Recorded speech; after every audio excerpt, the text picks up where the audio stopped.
Good to go. Shabbat Shalom, family, on this beautiful and set-apart day. I am joined by my Aunt Jonathan, and my name is YediYah the Inspirer, here with another inspirational message from the Most High.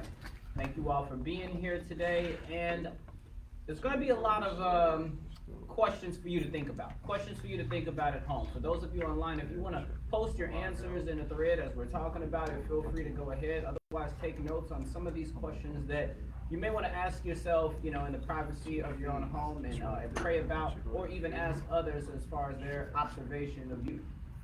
So we are looking today into a story about a man who has keen observation.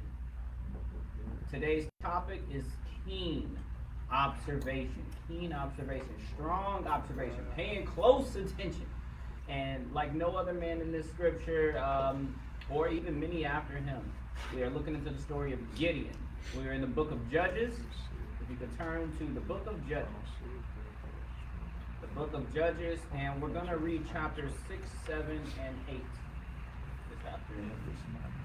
The book of Judges, chapters 6, 7, and 8, starting at chapter 6. All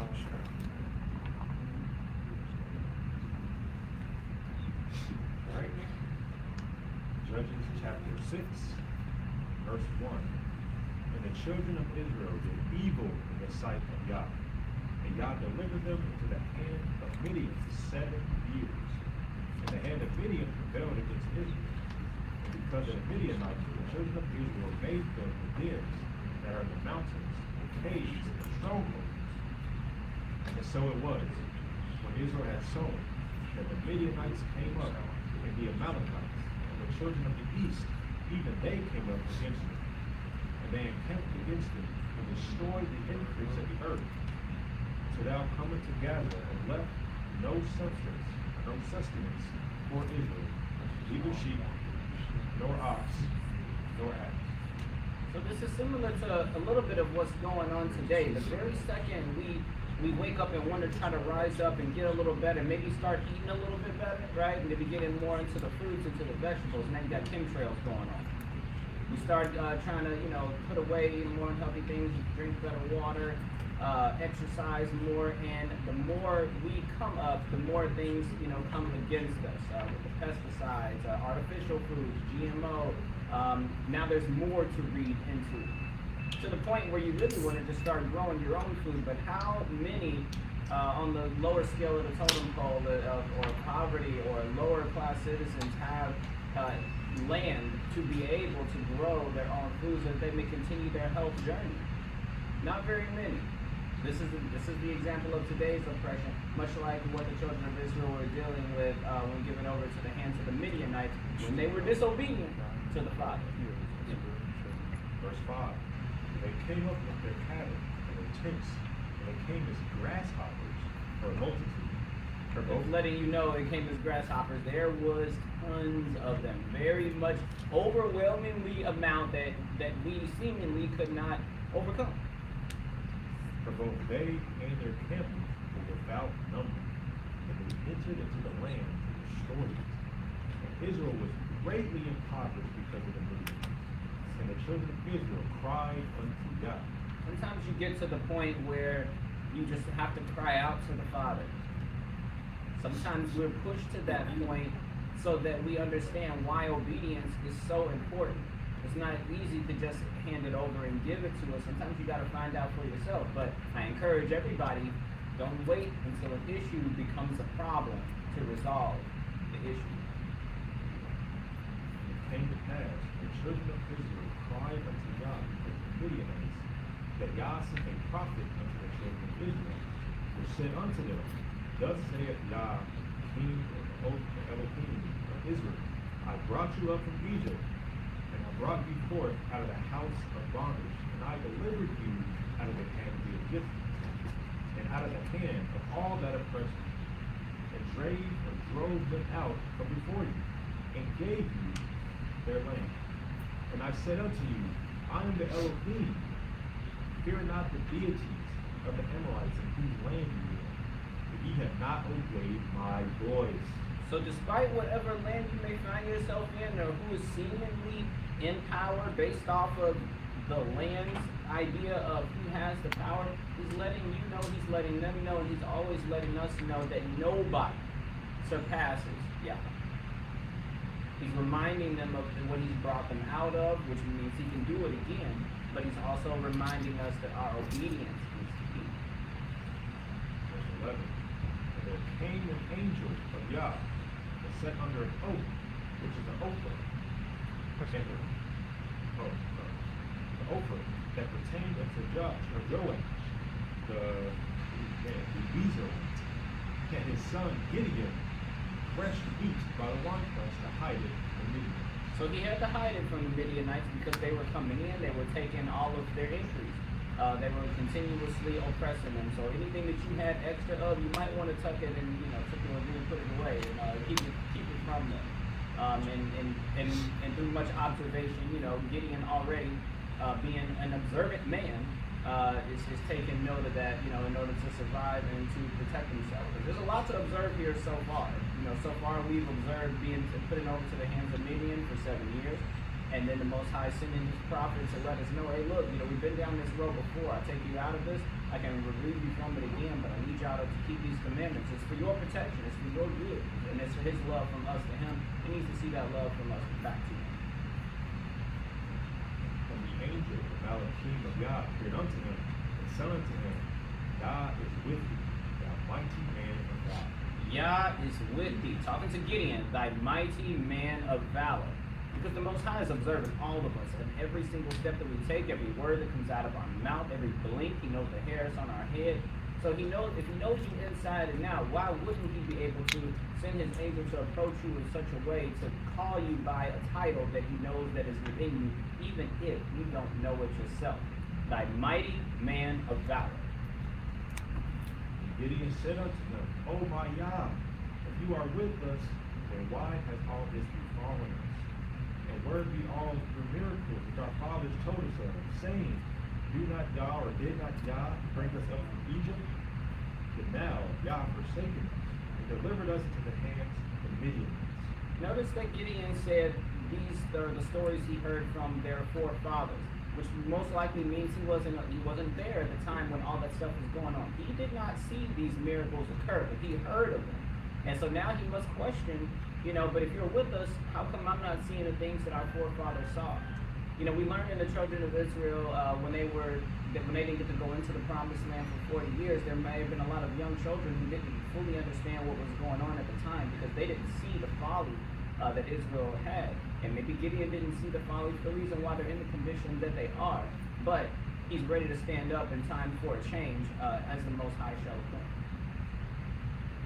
Verse 14. And God looked upon him and said, Go in this in thy might, that thou shalt save Israel from the hand of the Midianites. Have not I sent thee? And he said unto him, O my Yah, O my Elohim, wherewith shall I save Israel?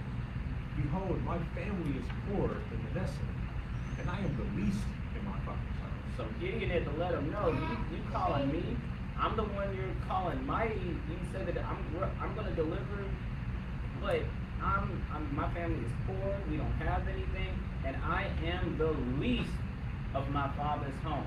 Now we've seen this before with King David, and there's going to be plenty more examples, just all throughout the scriptures of what our minds call the least.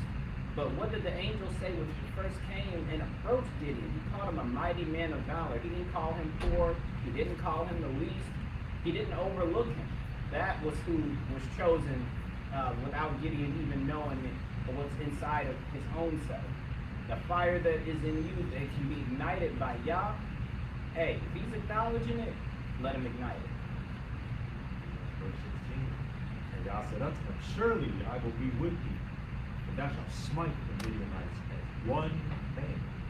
And he said unto him, Now I have found favor in thy sight, but show me a son that thou been taught. So here again is that keen observation. First of all, Yah is letting him know, look, no man does anything without the Most High behind him. So he's letting him know, I'm with you. I got your back. I got all sides of it. But I need you to go in with the confidence that I'm giving you. And Gideon is asking him, well, can you show me a sign? I need to know. I hear you, I feel you, but I want to really know. Can you give me a sign? And he takes keen observation to understand that signs don't always come at the time that you want it appointed, and signs are not always the ones you're looking for. It needs to be what you observe. Verse 18, depart not hence, I pray thee, until I come unto thee, and bring forth my present. And set it before thee, he said, I will tarry until thou come unto me. So he's telling the angel, please show me a sign. But in the meantime, let me not be rude. You're a guest. Let me bring you a present. And if you don't mind just to wait for a few minutes, let me prepare something for you out of courtesy. And Gideon went in and made ready a kid, an unleavened cakes of flour. And flesh he put in a basket, and he put a broth in the fire, and brought it unto him under the oak, and presented it. And the Malachim, or angel of Yah, said unto him, take the flesh and the unleavened cakes, and lay them upon this rock, and pour out the broth. And he did so. The Malachim, or angel of Yah, put forth the end of the staff that was in his hand, and touched the flesh with the unleavened cakes. And there rose up fire out of the rock, and consumed the flesh and unleavened cakes. So Gideon went to go prepare a present. Now, first he asked for a sign. He didn't think that the sign and the present were going to somehow, come together. But through observation, he saw that the angel touched the flesh and the unleavened cakes, and it was torched and came over a fire. Seeing something like that, you have no choice but to observe that the things that was just said to you that sound virtually impossible, if what you just saw was possible, what else could be? Then the Malachim of Yah departed out of his sight. And when Gideon perceived that he was the Malachim of Yah, Gideon said, alas, O Yah, my Elohim, for because I have seen the Malachim of Yah face to face. And Yah said unto him, peace be unto thee, fear not. So now Yah is talking to him. And he has no reason to question that it's Yah talking to him at this point, because he just through keen observation, he asked for something, he received, he saw the sign, he observed it, he's marveled by it, and Yah's definitely got, his full attention. Whereas before, but I'm the least. He's not talking that so much now. He's like, look, I don't know what I am, but hey, let's see what's up with this. This is we've been in this oppression for 7 years, and I know what I know from the past, but hey, what's going to happen in the future? Yah said unto him, peace be unto thee, fear not, thou shalt not die. This is one of my favorite scriptures, because we all go through different things where you have to question, or where you're caused or cautioned to question, how is this outcome going to go? And the scripture tells us, don't fear the person that can take your life. We're the one that can take his soul. But Yah is letting him know, fear not, first of all, because he's not the author of fear, nor the author of confusion. But you will not die. Whatever mission I have set for you aside, with your obedience and with your diligence, you're going to survive and see it all the way through. It's a beautiful thing to hear straight from the mouth of the Most High after the sign. Repeat that again. So Yah said unto him, peace be unto thee. Peace. Fear not, thou shalt not die. Then Gideon built an altar there unto Yah, and called it Jehovah Shalom. Unto this day it is an offering of the Abiezrites, or the Israelites. So he took that opportunity before anything else. What was the ultimate praise at that time? Was to make a sacrifice. And so that's what he did unto the Father, because he knew who was talking to him, and how great of a feeling it is to know that peace, no fear, and you will not die, and I got something for you to do. I just need you to carry it out and do it. And it came to pass the same night that Yah said unto him, take thy father's young bull, and even the second bullock of 7 years old, and throw down the altar of Baal that thy father had, cut down the grove that it was by, and build an altar unto Yah thy mighty one upon the top of this rock, and order the place, and take the second bullock, and offer a burnt sacrifice from the wood of the grove, which thou shalt cut down. 27. Then Gideon took 10 men of his servants, and did as Yah had said unto him. So Yah is appointing him, and this is mission 1, right? Sometimes when it comes time to carry out something that Yah has appointed for us, There might be layers to it. There might be levels to it. There might be different steps to it. And step one was first revealing himself, unto Gideon and letting him know, hey, look, I'm choosing you. Step two, let me see if you can do this first, right? So he wanted him to go into the altar of Baal, which is a false deity that, the people at that time were praising, part of the evilness in the sight of the Father that it was talking about in the beginning. And he said, I want you to take these 2 bullocks of your fathers. I want you to not only tear down this altar, tear down the grove next to it, take the wood from it, make it a burnt sacrifice unto me. It's a pretty bold thing to have to do. So in his next verses, he's going to read again in 27 about taking 10 men with him to carry this out. Because he didn't tarry, he didn't question it. Look, he got the proof that he needed. He said, fear not, I know I'm not going to die, let's get this done. Gideon took 10 men of his servants and did as God said unto him. And so it was. Because he feared his father's household and the men of the city, that he could not do it by day, that he did it by night. Now, I know the scripture uses the word fear right here, but Gideon is using keen observation and wisdom in knowing that, okay, well, this is my father's house. Let me not just do this in broad daylight. Let me take the 10 men that I have. Let's go by night. We're gonna still complete the mission. He's not taking anything away from the mission at all, but he's using some wisdom. He's using good discernment. So we're gonna do this by night, and we're gonna get it handled. And when the men of the city arose early in the morning, behold, the altar of B was cast down, and the grove was cut down that was by it, and the second bullock was offered up on the altar that it was built. So imagine you just not you, but imagine a bunch of gathering wicked individuals coming to observe their false deity. Not only did somebody come in and destroy it, but they replaced it with the altar of the one true Most High Yah. That's a statement. If it's a warning shot. The facial expressions on those individuals, what it did to their hearts, the looks, the eye rolling, like what just happened. We know it was none of us, but it's a pretty amazing mission for the Most High to have somebody to set out to do, because that's a shot that just got fired. Mm-hmm. And they had to use their own keen observations and be like, oh, this is what it's going to be. What is going to happen next? If this is where somebody's going to start, how's this going to finish? And they said one to another, who hath done this thing? And when they inquired and asked, they said, Gideon, the son of Joash, hath done this thing. Then the men of the city said unto Joash, bring out thy son, that he may die, because he hath cast down the altar of B, and because he hath cut down the grove that was by it. So they letting you know how they really feel. They wanted his blood. It's like, okay, we done found out it was Gideon, not sure how, but they found out it was Gideon, and they wanted his blood. So they went to his father, who had the altar, who apparently must have been bound to it as well. It was just like, hey, look, get your son, because this cannot go unpunished by extreme execution. And Joash said unto all that stood against him, will we plead for thee? Will we save him? He that will plead for him, let him be put to death, while it is yet morning. If he be a deity, small God, let him plead for himself, because one hath cast down his altar. So I'm sensing a little bit of lukewarmness on behalf of Joash. This is something that was in his domain, but it was destroyed. But now that the people want to, kill his son for destroying it, he's letting them know, hey, if this is such a deity, if this is such a powerful thing that you guys bow to, why don't you let him stick up for himself? Because the Father that we serve, he shows up and shows out. Why don't you let him do his own thing? Let's see what he's going to do. Why are you pleading for him? Let him plead for himself. Why should you have to speak up for it? If it's so real, you shouldn't have to speak up for it. Therefore, on that day he called him Jerubbaal, saying, let me plead against him, because he hath thrown down his altar. Then all the Midianites and the Amalekites and the children of the east were gathered together and went over and pitched in the valley of Jezreel.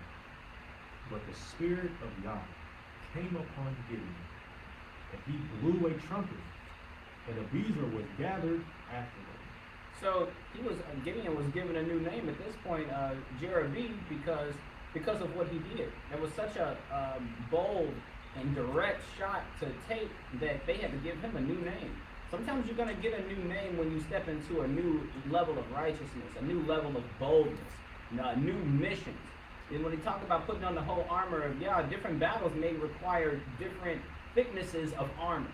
You should be stronger and stronger each and every time. But sometimes you don't got so strong, people don't even recognize you. They have to give you a whole new name. And he sent messengers throughout all Manasseh, who also gathered after him. And he sent messengers unto Asher, and unto Zebulun, and unto Naphtali. And they came up to meet them. Keep in mind, he sent messages to the other tribes of Israel to come up and meet with him, as he was, called by Yah.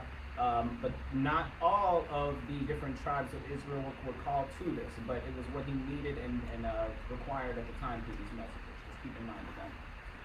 And Gideon said unto Yah, if thou wilt save Israel by my hand, as thou hast said, behold, I will put a fleece of wool in the floor, and if my dew be on the fleece, and it be dry upon all the earth beside, then shall I know that thou wilt save Israel by my hand. So mission two. Yah is letting him know, I'm going to save Israel by your hand. And Gideon once again is asking for another sign, which is okay to do. We get signs and stuff today as well if we ask for them and if we got that keen observation of when it comes up. But this time he got more specific. The first time he asked for a sign, he just asked for a sign. This particular time, he formulated the sign into something specific. He said, Behold, I will put a fleece of wool. And keep in mind that word behold. That word behold is also talking about keen observation. Observe. Pay attention to. I will put a fleece of wool in the floor, and if the dew be on the fleece only, and it be dry upon all the earth beside it, then shall I know that thou wilt save Israel from my hand, as thou hast said. Okay, verse 38. And it was so, for he rose up early on the morrow, and thrust the fleece together, and wringed the dew out of the fleece, a bowl full of water. That's right, because Yah came through on his son, and he saw it without measure. He was able to wring the water out of it. Kind of puts you in the mind of Elijah the prophet when he did the same thing when they were trying to compare deities to the only Elohim, and Elijah had to let him know, hey, yours ain't doing nothing. Just like this altar of beef, you ain't doing nothing. But the Father that we serve, yeah, how is this ground dry all around this fleece that's soaking wet? Keep going. Gideon said unto God, let not thy anger be hot against me. Because he's about to ask again, like, hold on. Whoa, I just wrung out all this water. It's dry all the way around. Hey, look, don't be mad. Let me. It might have just been just because you can, but just show me one more thing. Just this one more thing. Can I just ask just one more thing? Kind of reminds me of Abraham a lot. He was like, well, let me just ask him one time. What about 50? What about 40? What about 30? Because it's our Abraham. It's our minds that like we need to see it again. Sometimes we need to see it again. But the Most High knows his children, so I'm sure he gets to pick that up as well. Go ahead. And Gideon said unto God, let not thine anger be hot against me, and I will speak but this once. Let me prove, I pray thee, but this once with the fleece. Let it now be dry only upon the fleece, and upon all the ground let there be dew. And God did so that night, for it was dry upon the fleece only, and there was dew around the ground. Gideon's like, what? Gideon asked a question earlier in chapter 6 about, we heard these stories from our forefathers. How are we any different today? We're reading what he was verbally told about because they more so told stories back then, if you weren't apt to read them. And these things he had to believe and are now being proven to him. So please believe these things that we are now reading in our lives today are being proven to us if you have keen observation and if you are paying attention and if you are war ready, because we're going to get to that in a second too. Judges chapter 7. Then Gideon and all the people that were with him rose up early and pitched beside the well of the rock, preparing. So that was the host of Midianites. Then Gideon and all the people that were with him rose up early and pitched beside the well of Harah, so that the host of the Midianites were on the north side, by the hill of Morin, or Morah, in the valley. Verse 2. And Yah said unto Gideon, the people that are with thee are too many for me to give to the Midianites into their hands, lest Israel vaunt themselves against me, saying, mine own hand hath saved me.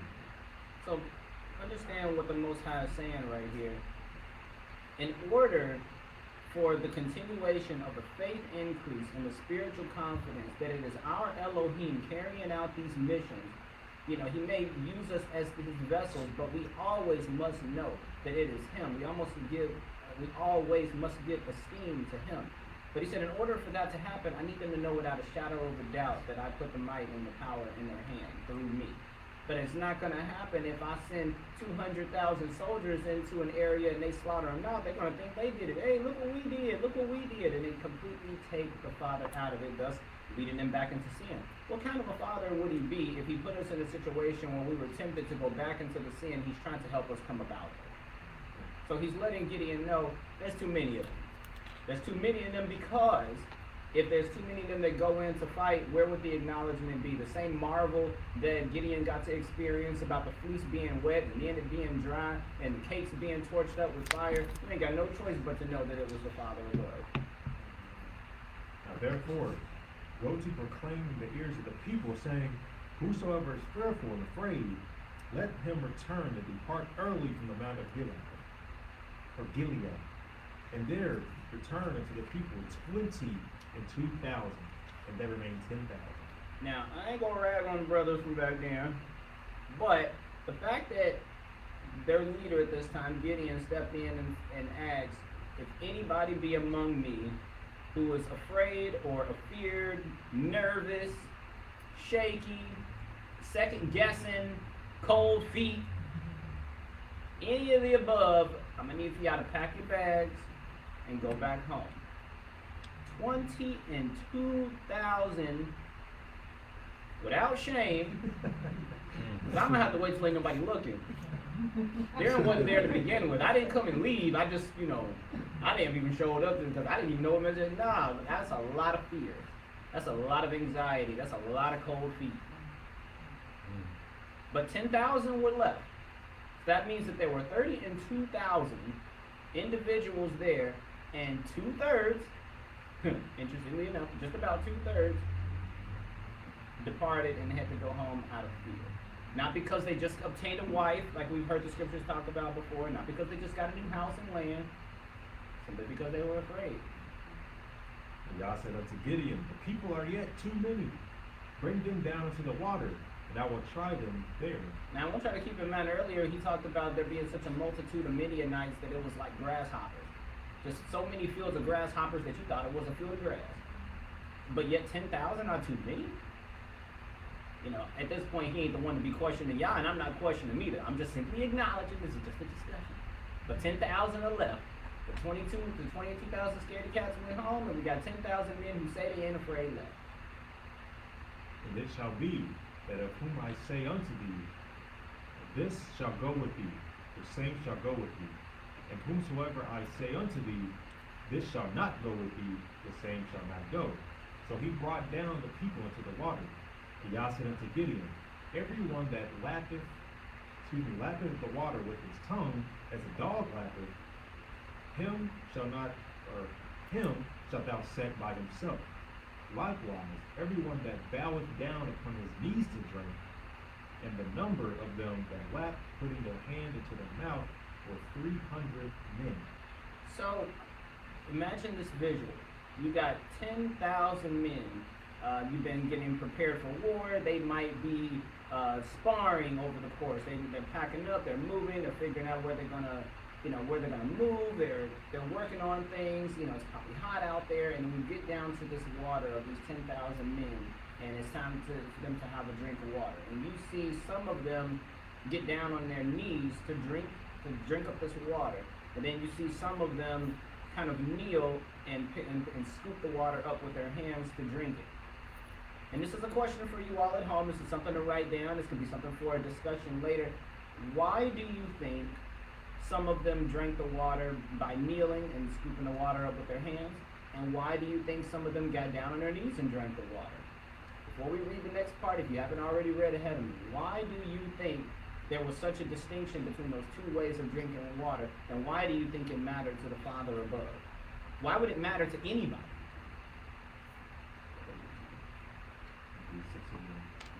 And the number of them that lapped, putting their hands in their mouth, were 300 men. But all the rest of the people bowed down upon their knees to drink water. 7,700 bowed down on their knees to drink water, and only 300 of them knelt down to scoop the water up with their hands. Yah said unto Gideon, by the 300 men that I lapped will I save you, that lapped or late will I save you, and deliver the Midianites into thine hand. So those were the 300 men that was chosen. The 300 men that knelt down and scooped the water up with their hands. The 300 men that does not drink their orange juice out of the container when their wives aren't looking. What? The 300 men that grab the cup. The 300 men that don't text while driving. The 300 men that when they say, I got your back, they actually have their eyes up to have the person's back. The 300 men who maybe don't forget their glasses when they know they have to go do something that their peepers may be necessary for. The 300 men that make sure that their door is locked before they go to bed and don't just say, it's all right. The 300 men that put a belt on. There's a lot of layers to why 300 out of 10,000 did something so correct that they were the ones chosen to go take on a multitude of enemies to deliver the children of Israel out of the hands of their enemies. And in verse 8, so the people took victuals in their hand and their trumpets, and he sent all the rest of Israel, every man into his tent. I'm reading 7. That's fine. I didn't read 7. And Yah said unto Gideon, by the 300 men that laid or lapped, will I save you and deliver the Midianites into thine hand. So the topic of today's discussion is keen observation. How much can the eye see if your head is down in the water on your hands and knees? We in the middle of getting ready to go into a war. Don't you think that your brothers is going to need your eyes up to know if someone's up behind him trying to take him out? You can't do that with your head stuck in the water. Or like an ostrich with his head stuck in the sand. But for those that knelt down and used their hands to slurp up the water, their eyes are still up. Their ears are still up. They're still using keen observation. They're still being able to look out for the brother. You got my back and I got yours. But you can't do that if one of you all's attention is averted. Are you paying attention to the things that's going on around you? Are you one of the ones you just so concerned with just being thirsty? I want some water. It's hot out here. He made us do 1,000 push-ups. The focus is on the war, the victory to come, especially the victory that you already know is yours. Get in line and get it right. There's a lot of illustration here and a lot of meat on the bone just from this alone. 22,000 men got sent home because they were afraid, and another 7,700 went home because they weren't observant, because they weren't smart and loving for their individuals. I don't care if you play a sport, what kind of job you have. There's a reason why everybody has a certain particular job, because the next person needs you to do your job, the next person to do their job. The scripture says, woe to them who is alone, because if one fall in the ditch, you have not another to pull him out. But if you walking and texting on your phone and he fell in the ditch, you didn't even notice. You about 2 miles up the road before you even know that your comrade has already fallen. That's a shame. Now you ain't going into no war. What you gonna be able to do?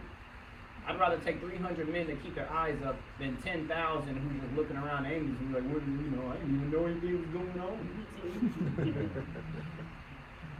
So please, keen observation. And I'm not just going harsh with this because I can't see, because I'm going to be the first to tell you I'm very observant. Whatever you got to observe with, your ears, your eyes, the hair standing up on the back of your neck, use it. And let all the other people go, every man into his place. Bye. So the people took victuals in their hand and their trumpets, and he sent all the rest of Israel, every man into his tent, and retained those 300 men, and the most of the Midians, and the host of the Midians, was beneath him in the valley. And it came to pass in the same night that Yah said unto him, arise, get thee down into the host, for I have delivered it into thine hand. But if thou fear to go down, go thou with Phurah, thy servant, down to the host, and thou shalt hear what they say, and afterward shall thy hands be strengthened to go down into the host. So I love that scripture. So that your hands shall be strengthened. If you got any more doubt in you whatsoever, or you're just a little bit unsure, I need you to go down, go with your buddy here, and go down there and again, keen observation with your ears this time, and I just want you to listen. And from what you hear, it is going to put might in your hands. It's going to give you that assurance. It's going to let you know that, oh man, shoot, we got this. It's going to ignite that fire in the mighty man of valor that he appointed from the very beginning. Then he went down with Phurah his servant unto the outside of the armed men that were in the host, and the Midianites and the Amalekites, and all the children of the east lay along the valley like grasshoppers for a multitude, and their camels were without number, as sand by the seaside for a multitude. So reminding you again, think of that illustration. The Most High is such a poet. He said like sand by the seaside. Whether it's a sand pit for little children or a beachside sand, sand is a lot. I know y'all know it's a lot because that's the first thing we complain about when we go to the beach. You got sand all in the house, sand all in your shoe. You don't get rid of sand for about a month after you done been to the beach. That's how many Amalekites and Midianites and enemy knights, all that was encompassing around the area. And we got 300 men that know how to keep their eyes up. And when Gideon was come, behold, there was a man that told a dream unto his fellow, and said, Behold, I dreamed a dream. And lo, a cake of barley bread tumbled into the host of Midian. And it came into a tent, and smote it, and it fell, and overturned it, and the tent lay long. Now, I don't know what a cake of barley bread is, but the fact that a cake of barley bread came and overturned all these individuals, that's probably a pretty frightening dream for these people that think they so high and mighty right now. That and I gotta get somebody making some barley bread because I'm curious. And his fellow answered and said, This is nothing else to say the sword Gideon and the son of Joash, a man of Israel. Now listen to those titles. The sword of Gideon, a man of Israel, the son of Joash. Oh, the same son of Joash that tore down that altar of B? Yeah. The same one that knows how to wield a sword? Yeah. He's coming to overthrow us? Yeah. Maybe that was why that altar got thrown down. Because I'm telling you, that was a warning shot. That put fear into them. Sometimes when you have an enemy, you got to make sure you put the fear back on their side. Because our Father don't play that.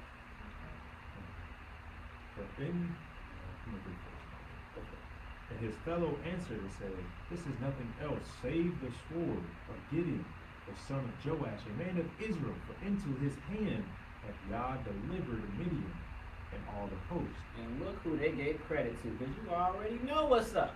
Yah gave him the victory and is putting the might into his hands over his enemies. And it was so, when Gideon heard them tell him of the dream and the interpretation thereof, that he worshipped and returned to the host of Israel and said, Arise, for Yah hath delivered into your hand the host of Midian.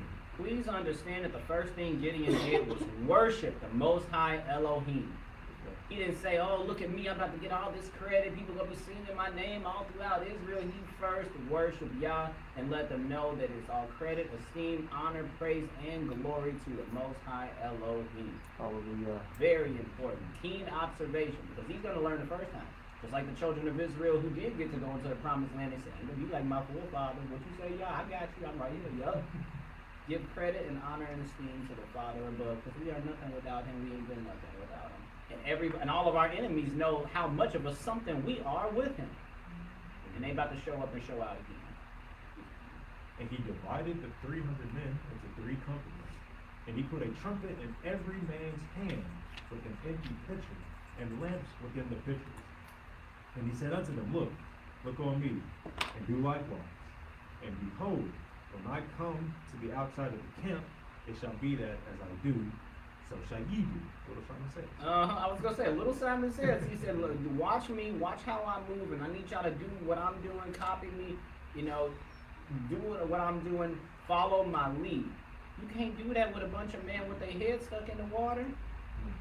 The Most High knows what he's doing. Gideon may have been scratching his head as to what the difference was, but he knows now, because now that he's given the instruction on how we're gonna, take the enemy out, in his hands. You need these men to be observant, because I need y'all to do what I do. I need you to be able to watch. I need you to be able to observe. Just because the Father has given our enemies into our hands, that doesn't mean that there's not something for you to do.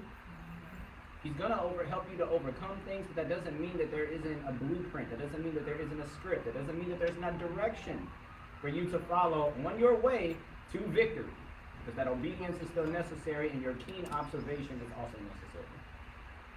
Yeah. When I blow the trumpet, I and all that are with me, then blow ye the trumpets also on every side of all the camp, and say, the sword of Yah and of Gideon. So Gideon and the 100 men that were with him came into the outside of the camp in the beginning of the middle watch, and they had newly set the watch, and they blew the trumpets and brake the pitchers that were in their hands. Verse 20. And the three companies blew the trumpets and brake the pitchers and held the lamps in their left hands and the trumpets in their right hands to blow withal. And they cried, the sword of Yah and of Gideon. And they stood every man in his place round about the camp. And all the host ran and cried and fled. And the 300 blew the trumpets. And the master said, every man swore against his fellow, even throughout all the hosts. And the host fled to Bethshittai, and Zerah, and to the border of Abimelech, and unto Tabah. And the men of Israel gathered themselves together out of Naphtali, and out of Asher, and out of Manasseh, and pursued after the Midianites. And Gideon. So now the grasshoppers is on the hunt, right? They running, they flying, they running away from 300 trumpet blowing men of Yah. And more tribes of Israel are starting to gather the fray along the way to continue to take them out. This is a beautiful thing. And Lord, if that was the enemies at that time, man, they are terrified. They don't have dreams about this. They also get cast down about this. They have no choice but to just run and scream in fear. And Gideon sent messengers throughout Mount Ephraim, saying, come down against the Midianites, and take before them the waters of Bethbarah, and Jordan. Then all the men of Ephraim gathered themselves together and took the waters of Bethbarah and Jordan, and took two princes of the Midianites, Orab and Zeeb, and they slew Orab upon the rock. They slew Orab upon the rock, Orab, and Zeeb they slew at the winepress of Zeeb, and they pursued Midian, and brought the heads of Orab and Zeeb to Gideon on the other side of Jordan. Keep going, chapter 8. Judges chapter 8. And the men of Ephraim said unto him, why hast thou served us this? Thou hast called us not, when thou wentest to fight with the Midianites, and they did chide with them sharply. And he said unto them, what have I done now in comparison of you? Is not the gleaning of the grapes of Ephraim better than the vintage of Abiezer? Yah hath delivered into your hands the princes of Midian, Orab and Zeeb. And what was I able to do in comparison of you? Then their anger was abated from him, when he had said, Gideon came to Jordan and passed over. Okay, so what just happened right here? I told you in the beginning, Gideon called a few tribes to come and help in this war. Ephraim was not one of them that he had called. Right now, the men are being slewed, and he eventually called the children of Ephraim to come in and get some action. When he did that, Ephraim actually got a hold of two of the princes of Midian and slew one at the rock and slew another at the winepress. But now Ephraim is feeling some type of way, right? So they approach Gideon and they're like, look, man, we're supposed to be brothers, we all for one, one for y'all type of deal, and why didn't you call us from the beginning to come down and fight with you? But he wasn't saying it in no casual way. He was offended, right? go to your brother one-on-one. And he went to his brother, like, look, I was offended at this, that's messed up. We wanted to fight from the beginning, for whatever reason. It could have been pride, it could have been ego, it could have just been to say that, that we was there, so nobody can't say that we wasn't. We didn't want nobody to think we was one of the 20 and 2,000 men that was afraid. It could have been a lot of reasons there. But he approached Gideon, and he was a little rough with him, right? But through keen observation, because Gideon, look, first of all, certain things, I'm not going to say your brother's feelings are small, but certain battles between you and a brother might not be big enough for you to make a deal out of when you could just take the load. And this is what Gideon did. He took the load of it in recognizing what's going on with his brother right now and what's more important at hand. So he said to Ephraim, look, we poor down here, all the tribes that's on this side of the river, you got the worst of you all's grapes. It doesn't even compare to the little fragments of food that we have. But nobody complains to you all about that y'all got better food than we got. Everybody's dealing with what they have. But I understand that you're upset. And while we're comparing who's got better, we taking out frivolous soldiers and grasshoppers. You all took out 2 of the princes of these Midianites and brought me their heads. That doesn't even what you all did far surpasses what I just did. He gave him the credit. He gave him the credit that he deserved. He gave him the pat on the back that he deserved. Gideon could have been like, well, I'm the mighty man of valor. Most High came to me. I'm the one that got the saw the angel. He took himself out of it because it's not always about him.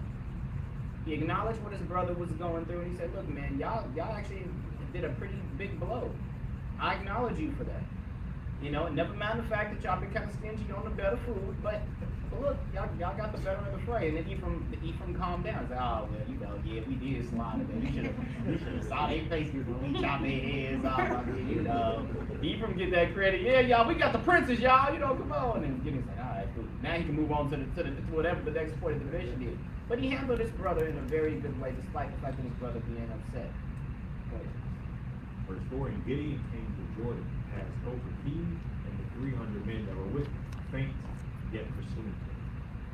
And he said unto the men of Sukkot, give, I pray you, loaves of bread unto the people that follow me, for they be faint, and I am pursuing after Zebah and Zalmunna, kings of Midian. So Gideon is running through. He's slaughtering all the enemies that the Most High has appointed him to, and he passes through a land with some other strangers, and he said, hey, look, I got a whole bunch of men coming up behind me, and we're getting tired, we're getting worn out. Would y'all mind just giving us some bread? He said just a little bit of food to carry us through. We went over the story before with Jonathan and the honey, because he didn't hear his father's what he said, and it enlightened his eyes. So you're gonna need a little bit of food. You're going around spiky swords, right? Verse 6, and the princes of Sukkot said, are the hands of Zebah and Zalmunna now with thine hand, that we would give you bread into your army? In other words, how do we know that y'all even gonna win? How do we know that y'all even gonna succeed at this? Are y'all even gonna be able to do what y'all say y'all gonna do? It's just 300 of y'all, and Gideon is about to go off because how dare you doubt the Father that I serve? Do you not see all these people running from us? Yeah, all right. Go ahead. What is that? And Gideon said, therefore, when Yah hath delivered Zebah and Zalmunna into my hand, then I will tear your flesh with the thorns of the wilderness with the briars. And he went up thence to Peniel, and he spake unto them likewise. And the men of Peniel answered him, answered him as the men of Sukkot had answered him. And he spake also unto the men of Peniel, saying, when I come again in peace, I will break down this tower. So that's 2 sets of individuals he's just trying to get a little bit of food from so they can carry out their mission. But since y'all are so doubtful and stingy, you know what? Keep your bread. And I'm going to grind you into powder when I come back from destroying them. Verse 10. Now Zebah and Zalmunna. Notice he didn't handle him the same way he handled his brother. He goes, nah, you got to go. You, your doubt, all that got to go. Now Zebah and Zalmunna were in Karkor, and their host with them about 15,000 men, all that were left of all the hosts of the children of the east. For there fell 120,000 men through the sword. Exterminating grasshoppers. And Gideon went up by the way, Gideon went up by the way of them that dwelt in tents on the east of Nobah and Jogbah, and smote the host, for the host were secured. And when Zebah and Zalmunna fled, he pursued after them and took the 2 kings of Midian, Zebah and Zalmunna, and discomfited all the hosts. And Gideon the son of Joash returned from battle before the sun was up, and caught a young man of the men of Succoth, and inquired of him. And he described to him the prince of Succoth, and the elders thereof, even 70 men, or 17 men, And when he came to the men of Succoth, he said, Behold, Zebah and Zalmunna, with whom you did upbraid me, saying, Are the hands of Zebah and Zalmunna now in thy hand? That we should give bread unto thy men that are weary. And he took the elders of the city, and the thorns of the wilderness and rearers, and with them he taught the men of Succoth. And he beat down the tower of Penuel and slew the men of the city. Then said he unto Zebah and Zalmunna, What manner of men were they that we slay at Tabor? And they answered, As thou art, so were they.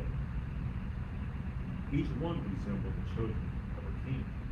And he said, They were my brethren, even the sons of my mother. As Yah liveth, if he had saved them alive, I would not have slain them. And he said unto Jether, his firstborn, Up and slay them. But the youth drew not his sword, but he feared, because he was yet a youth. So Gideon's son was with him at this time. He went back, he kept his promise. The men that wouldn't give him the bread, he said he would slew them. He did so, and now he has his son ready to make his first honorable kill in a time of war. But because his son was a youth, he was a little nervous to do so. But I want y'all to have that keen observation, the fact that his son knew how to use a sword. He may have been too afraid to actually use it in a time of war at this time because of his age and maturity level.